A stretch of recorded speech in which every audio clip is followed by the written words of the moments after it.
Eu sou Paulo Ramos, professor titular da Universidade Federal do Maranhão.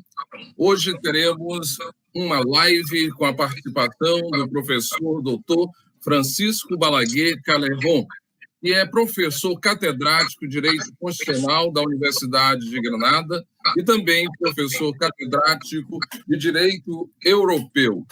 Temos a honra aqui de receber o professor Francisco Balaguer Calejon, que além de ser um jurista muito prestigiado do mundo, é um querido amigo. Seja bem-vindo, professor Francisco Balaguer Calejon.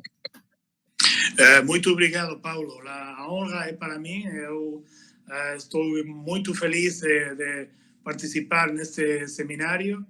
É uma ideia muito interessante de falar da democracia e populismo, precisamente neste período da pandemia, que é um período muito importante para a vida das pessoas, através da atividade dos estados onde ficam no poder os líderes populistas, não? Perfeito. O tema da nossa discussão, da nossa conversa de hoje, é justamente Estado Democrático de Direito e populismo no século XXI. Para que possamos entender da forma mais adequada a questão do populismo, já que todos temos uma noção, mas iremos, obviamente, reforçar sobre o Estado Democrático de Direito, eu queria que o professor Calejon nos falasse um pouco acerca do populismo. O que significa populismo? Por que temos que nos preocupar com o populismo no século XXI?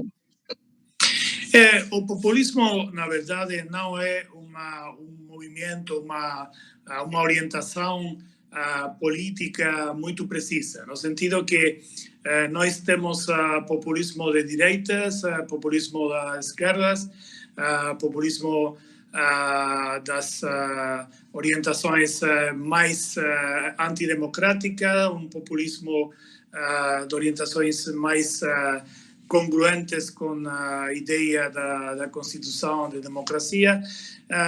Então, nós não temos a capacidade para fazer uma definição muito precisa do populismo. Mesmo os autores que trabalharam muito no populismo, Isaiah Berlin, por exemplo, o Rosan Ballon, neste último ano publicou em fevereiro o livro O século do populismo, falando de que o século XXI é o século do populismo. Eles reconhecem que, na verdade, nós não temos a capacidade para estabelecer uma ideia comum do populismo. O que eu estou a procurar é fazer uma definição do populismo em relação ao direito constitucional, em relação ao Estado Democrático de Direito, ao Estado Constitucional. E aí é que nós podemos achar as pautas, os padrões, as indicações para fazer uma definição do populismo, mesmo se todos os primos são muito diferentes. E para mim, a ideia fundamental é que o populismo está a fazer uma alteração, uma mudança das coordenadas fundamentais do espaço e do tempo da Constituição. A Constituição, como todas as atividades sociais, todas as regras da sociedade, tem também as suas coordenadas, as coordenadas do espaço e do tempo. As coordenadas do espaço do tempo nós podemos ver, sobretudo, na diferenciação entre o período constituinte e o momento constitucional. E o que faz o populismo é uma confusão entre o momento constituinte e o momento constitucional. O que faz o populismo é estabelecer a capacidade de chamar dentro do momento constitucional os fatores constituintes, a soberania do povo, a ideia da nação. Então, o que faz o populismo é incorporar no momento constitucional conceitos que são pré-constitucionais, que são os conceitos que vão a estabelecer a Constituição. E isso faz uma distorção muito forte do Estado Constitucional. Vai a provocar o vazamento do Estado constitucional, o vazamento da Constituição, e a Constituição fica muito, né, com movimentos populistas, fica muito enfraquecida do ponto de vista normativo, do ponto de vista dos valores dos princípios constitucionais. Eu acho que isso pode ser uma ideia comum para estabelecer uma definição do populismo. Perfeito. Então, verificamos que essa corrente populista, isso que nós identificamos com o populismo, não tem um comprometimento com as instituições. Aquela figura, aquele personagem político que encarna esse movimento, essa manifestação de exercício do poder, ele quer construir o espaço que é mais conveniente para ele. Ele despreza, portanto, as regras do jogo que estão estabelecidas. Então, o populismo seria nesse sentido. E sendo nesse sentido, se eu estiver correto na minha interpretação, professor Balaguer, o que tem propiciado a ascensão, a emergência desse movimento justamente no século XXI, depois de uma experiência de décadas com o Estado Democrático de Direito, principalmente depois da Segunda Guerra Mundial? Eu acho que você tem toda a razão. A coisa mais importante do populismo é que eles utilizam as regras constitucionais e as regras do Estado de Direito para que elas vão a beneficiar. Mas eles não gostam e não aplicam, não utilizam, não respeitam as regras do Estado de Direito em aquilo que eles não consideram que seja beneficioso para seus interesses políticos. Então, eu acho que essa ideia que você expressou é muito importante para compreender a sensibilidade particular do populismo. Por que o populismo é movimento, como disse Rosan Ballon, do século XXI, tão importante no século XXI? A coisa interessante é que nós tivemos, quando o Estado Constitucional de Direito foi estabelecido depois da Segunda Guerra Mundial, sobretudo na Alemanha, Itália, depois Espanha, Portugal, Brasil, todos os outros países que formam parte da mesma cultura constitucional, das constituições normativas do Estado Constitucional do Direito. O que nós tivemos foi a ideia de reconfiguração, reinterpretação da democracia. A democracia no período de Weimar foi a democracia do poder absoluto, da soberania. É uma democracia que ficava embora nas ideias do primeiro constitucionalismo, do constitucionalismo sobretudo para nós continental, francês. A ideia de que o povo vai substituir o rei. Então, a monarquia vai ser substituída pela república, mas fica tudo igual. Só que não é agora o rei o poder absoluto, mas o poder absoluto fica, como dizia Barthélemy Dieu, fica no espaço do parlamento. O parlamento é soberano. O parlamento pode fazer o que quiser, não? Essa ideia de democracia foi reconstituída depois da Segunda Guerra Mundial, depois da experiência dos fascismos no poder. Não? Então, para nós, é muito mais importante a ideia do pluralismo, a ideia da limitação do poder da maioria para preservar o pluralismo. A democracia é uma democracia constitucional, uma democracia onde ficam os limites do poder da maioria na mesma Constituição. O que está a fazer o populismo é uma involução democrática, voltar de novo à ideia de democracia do período de Weimar, a ideia de democracia prévia, preliminar ao Estado Constitucional, a ideia de democracia como poder soberano da maioria. O poder soberano da maioria para fazer o seu programa político sem limites jurídicos, sem limites constitucionais.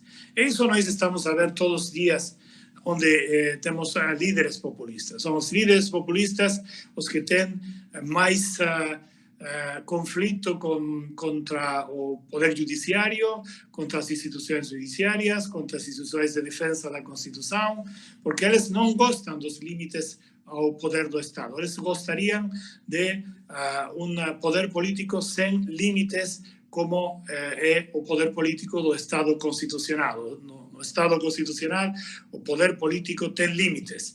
Eles têm que ficar limitados aos princípios e valores constitucionais. Então, eu acho que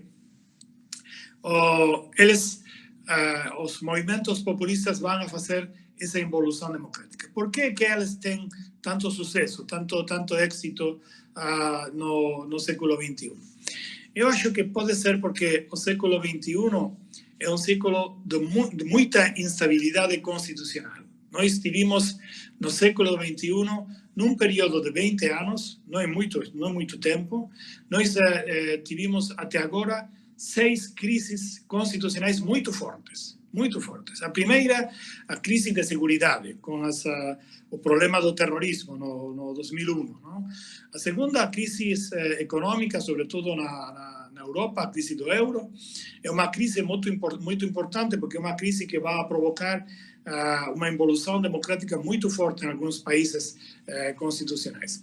A terceira foi a crise do Cambridge Analytica, a crise dos problemas democráticos através das redes sociais, intervenções de Facebook nas eleições de alguns países. Então, temos também uma crise muito forte do ponto de vista democrático. E depois temos a crise sanitária, a pandemia. A pandemia tem uma particularidade. A pandemia tem no seu interior muitas mais crises. Tem também uma nova crise econômica. Só se contamos essas crises, a pandemia, a crise econômica, não contamos a crise ecológica, é também muito importante. Só se contamos as crises, são 5 crises muito importantes em um período de 20 anos. Quer dizer que cada 4 anos, em média, nós temos uma crise constitucional muito forte. E as crises constitucionais são o terreno onde os populismos podem se desenvolver. É o terreno onde os populismos têm mais possibilidades. Porque através das crises constitucionais, os populismos podem fazer a crítica, questionar a ideia da Constituição, a ideia da democracia. É um exemplo só para compreender isso. Quando nós, na Europa, tivemos a crise econômica, a crise do euro, muitas pessoas diziam: para que a democracia representativa? Se nós fazemos a eleição e nós decidimos as políticas, mas depois as políticas são as políticas que vêm impostas da fora, impostas da Europa, impostas do Fundo Monetário Internacional, para que nós fazemos as eleições? Então, essa ideia de que o sistema democrático não funciona, a Constituição não funciona, os direitos não funcionam, não funciona nada. Então, essa ideia é a ideia que faz desenvolver mais e mais os populismos. Os populismos têm, através das crises constitucionais, a possibilidade de se desenvolver. O que é que nós podemos fazer? Podemos controlar as crises constitucionais. Podemos trabalhar no desenvolvimento da Constituição, do constitucionalismo, para controlar as crises constitucionais e reduzir o espaço do populismo.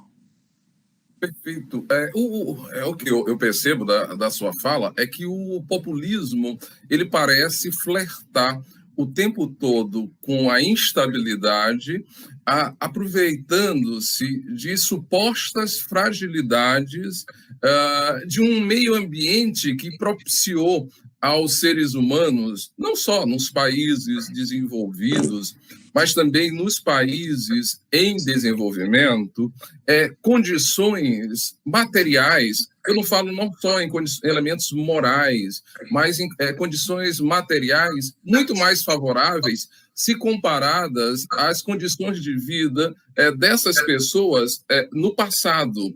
Então, ele não faz uma avaliação crítica, porque não é esse o papel, é apenas desmontar, é apenas destruir para criar um meio ambiente do poder ilimitado, mas não há nenhuma possibilidade de reconhecimento dessas conquistas históricas do regime democrático.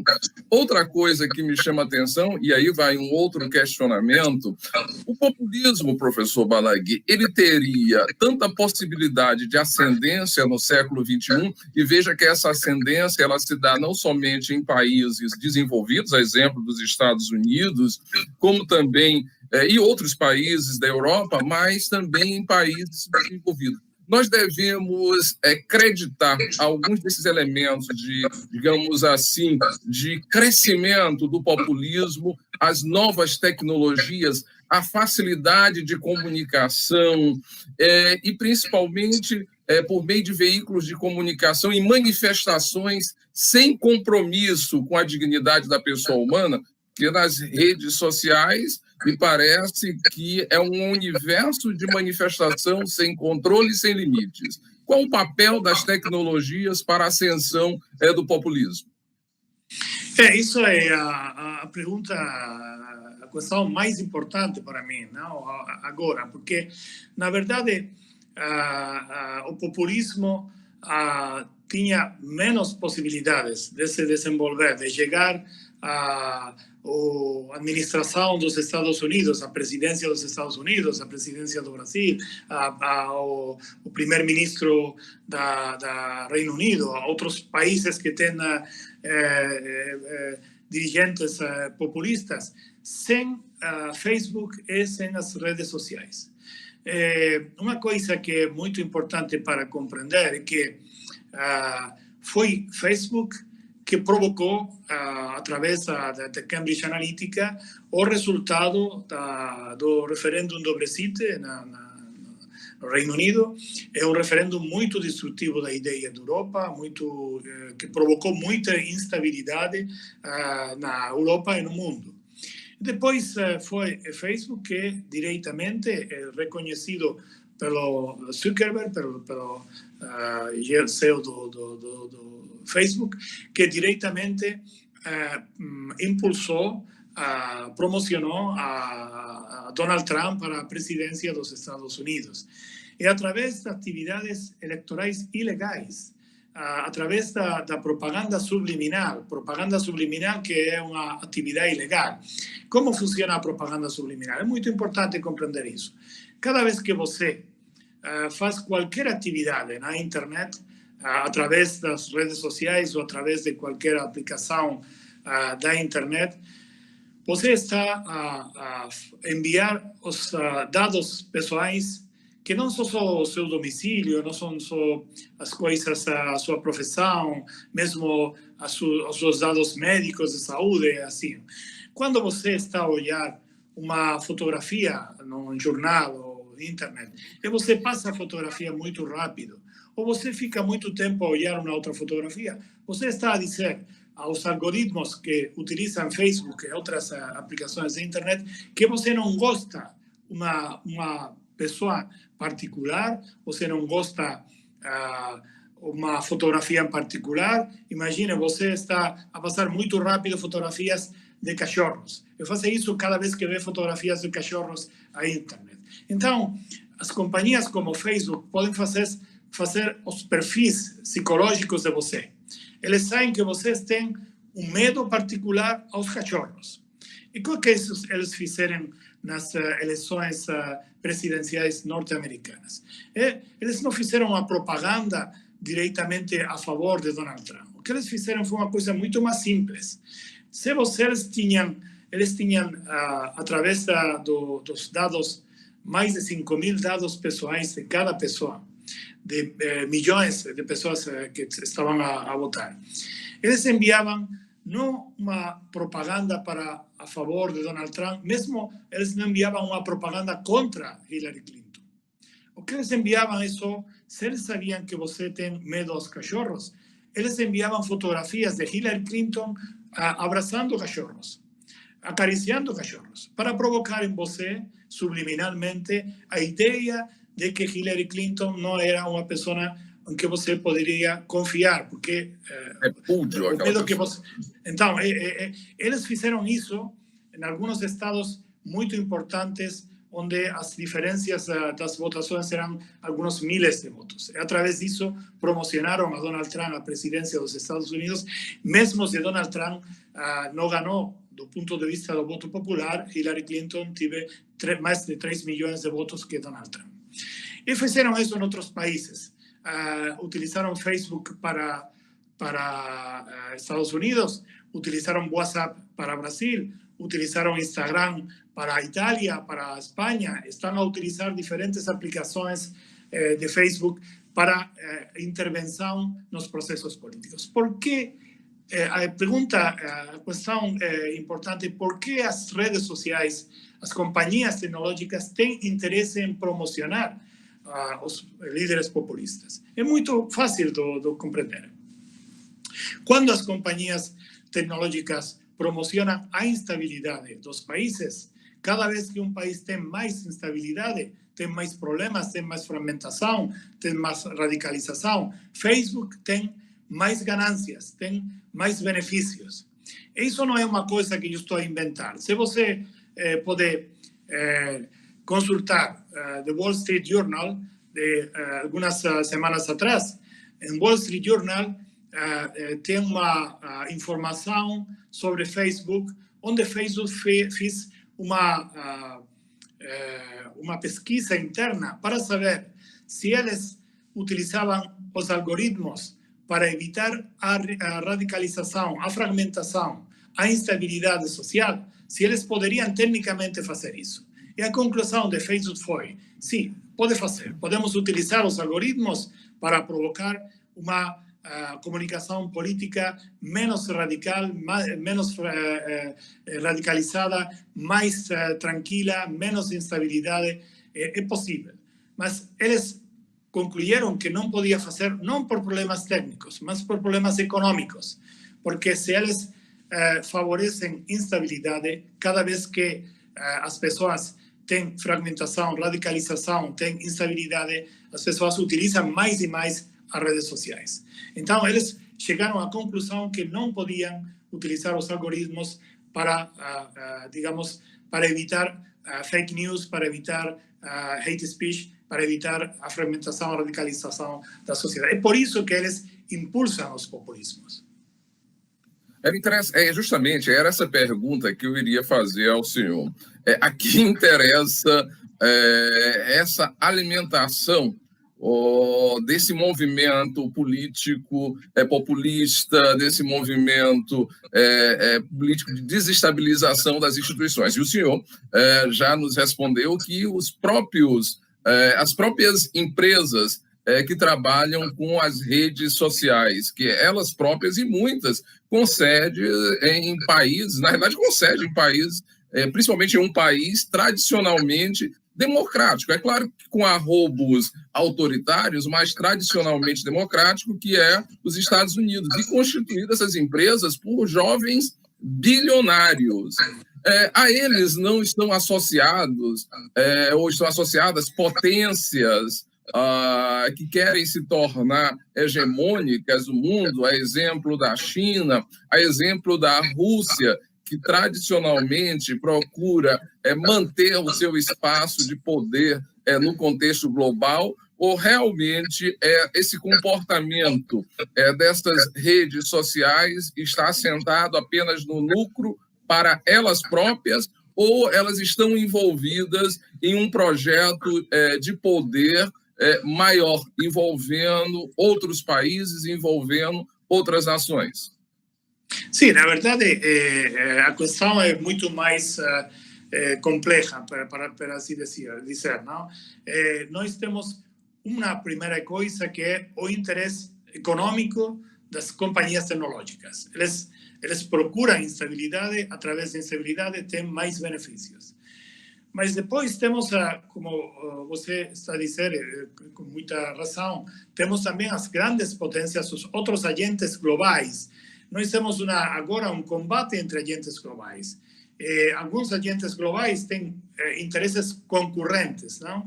Então, as companhias tecnológicas têm, às vezes, interesses concorrentes com a Rússia ou a China, que têm interesse em enfraquecer o poder político dos Estados Unidos. Então, todos fizeram o mesmo trabalho para enfraquecer o poder político da administração dos Estados Unidos. Por que as companhias tecnológicas querem enfraquecer o poder político dos Estados Unidos? Porque elas não só gostam dos interesses econômicos, dos benefícios, mas a coisa mais importante para elas, eu dizia The Economist na semana passada, quando falava da retirada da publicidade das grandes companhias em Facebook, dizia, o mais importante para Facebook não é o problema de algumas companhias a retirar a publicidade. Isso é importante do ponto de vista econômico, estão a perder muito dinheiro, mas a coisa mais importante para Facebook é a regulação, o controle. Então, que é o que eles estão a fazer quando eles promoveram a Donald Trump à presidência dos Estados Unidos? Duas coisas. A primeira, não ter controle da administração dos Estados Unidos sobre as atividades das companhias tecnológicas. Muito importante, porque eles, a Facebook comprou muitas companhias.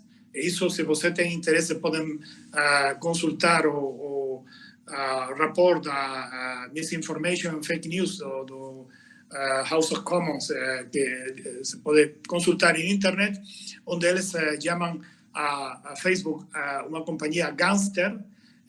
Está a dizer que são umas companhias que não têm respeito pelos ordenamento jurídico. Então, a primeira coisa é evitar o controle dos organismos reguladores para gerar monopólios. Facebook gerou um monopólio, tem um monopólio através de Instagram, WhatsApp. Google tem também um monopólio. Cada uma dessas companhias tem um monopólio na sua área de atividade. Eles não querem o controle da administração. Essa é a primeira coisa. Então, eles procuram bloquear a política, enfraquecer a política, para dificultar, para fazer mais difícil os controles sobre elas. Essa é a coisa mais importante. E depois, eles utilizam a administração enfraquecida do Donald Trump só para evitar os controles da União Europeia. Nós estamos a ver com a taxa Google. A União Europeia vai procurar estabelecer uma taxa Google para as companhias tecnológicas. Estados Unidos diz que se a União Europeia vai estabelecer a taxa Google, eles vão estabelecer outras taxas sobre outras companhias europeias. Então, a ideia é enfraquecer a política para enfraquecer os controles, mas ao mesmo tempo para controlar eles, as companhias tecnológicas, a administração Trump, para que a administração Trump vá fazer a defesa dessas companhias perante outras instituições internacionais, perante a União Europeia. Essa é a coisa mais importante, porque elas gostam muito do populismo. Por que gostam do populismo Rússia e China? Porque elas gostam de enfraquecer o poder político dos Estados Unidos. Os Estados Unidos, depois de 4 anos da administração Trump, não é os Estados Unidos Obama. É um Estados Unidos muito mais enfraquecido, que não tem a dimensão global que tinha a administração do Obama. Então, eles conseguiram, China e Rússia, conseguiram o seu propósito. China está a fazer coisas terríveis em relação a Hong Kong. Isso pode fazer porque Estados Unidos é muito enfraquecido. Se Estados Unidos tivesse uma resposta de combate perante a pandemia mais forte, Estados Unidos para fazer coisas, para defender os direitos das pessoas, para, através da ação do Estado, promover o direito à saúde, o direito à vida das pessoas. Então, é que agora nós temos a responsabilidade de criar anticorpos contra o populismo, como constitucionalistas. E isso não é fácil, porque não é só anticorpos contra o populismo, é também anticorpos contra as companhias tecnológicas, contra aqueles que promoveram os populistas para chegar ao poder. Então, nós precisamos mais regulação ao nível internacional, como você dizia, ao nível internacional das companhias tecnológicas, mais que dos populismos, porque os populismos não são nada. Os líderes populistas não contam, não são nada. São reality shows gerados pelas companhias tecnológicas. Para dizer a verdade, estou a exagerar um pouco, mas é para que as pessoas possam compreender como é a situação. Não? Então, o que nós temos que fazer o controle é o controle das agentes globais, o controle das companhias tecnológicas, o controle das interferências democráticas nos processos eleitorais da China e da Rússia. Isso é que nós temos que controlar como constitucionalistas. E depois temos que fazer também o controle do ponto de vista interno, do ponto de vista estadual, do Estado, através da regulação mesmo penais contra os fake news, contra as pessoas que estão a provocar problemas no espaço público comunicativo, problemas do ponto de vista da verdade, do ponto de vista da radicalização, do hate speech. Todas essas coisas têm que ter uma regulação para proteger a democracia, não contrária aos direitos à liberdade de expressão, mas para proteger a democracia. Então, eu acho que nós temos um grande trabalho para fazer nos próximos meses e nos próximos anos, um grande trabalho para fazer para a defesa da Constituição e para gerar anticorpos contra o populismo e contra as companhias tecnológicas que promoveram os populismos ao poder. Isso para defender a sociedade, para defender a vida das pessoas, para defender a saúde das pessoas, para defender os direitos das pessoas. Isso é absolutamente fantástico.